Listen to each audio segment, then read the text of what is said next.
Good morning, everybody. Lee Brower here, and welcome to this week's edition of Meaningful Monday.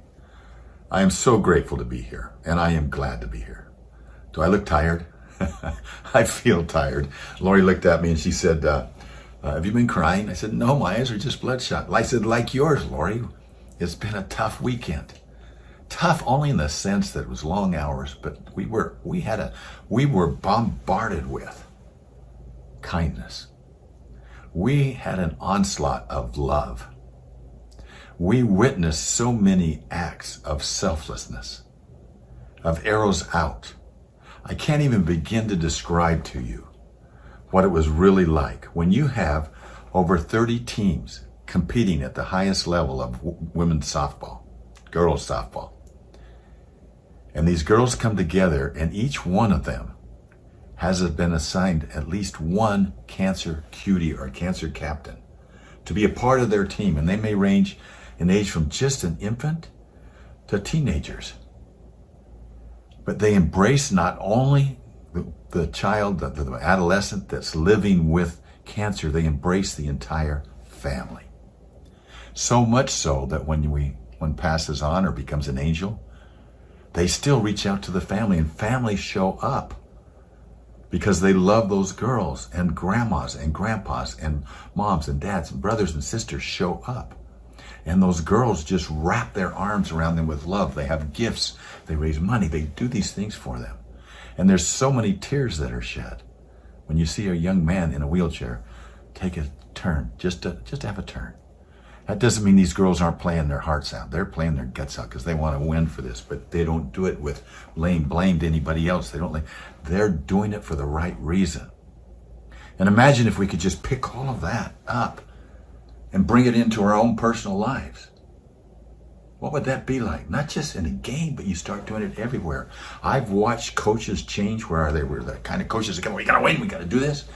And I've seen them now realize that their role is to open the door and create an environment where young ladies can learn to love, to care, to bring qualities and characteristics that they can take and use throughout their entire life. Now, there's a word that I like. I found it years ago. I like it because it sounds like I'm smart when I say it. But the word is tribal luminescence. Tribal, like tribe with an O on the end of it. Luminescence, tribal luminescence. And what it means is it's the friction that it's the light that emanates from friction. When you have friction, it creates light. And don't we all have friction in our lives? Don't we all have friction where we just are overwhelmed and we're sad, we're hurting? Just come with me. Come to that tournament. You will see people turn on the light, and they will feel the love.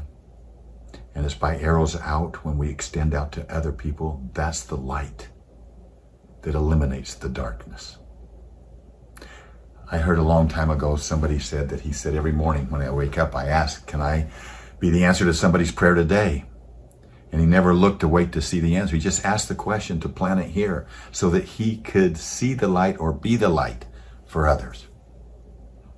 As a result of this weekend, I wrote down 3 questions for myself to look at each day. Can I share them with you?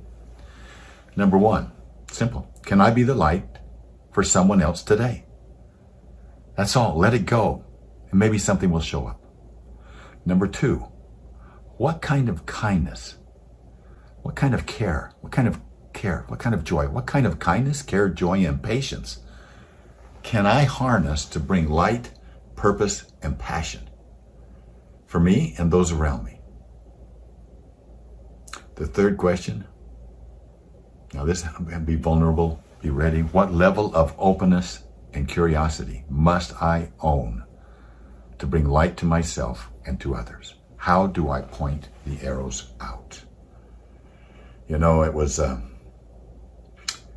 Martin Luther King that said, darkness cannot drive out our darkness. Only light can do that.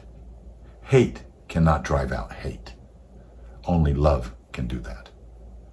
So be the light. Be the light. Let's make this world a brighter place. That's the way you eliminate darkness. Have a meaningful week. I look forward to talking to you next week. Bye-bye.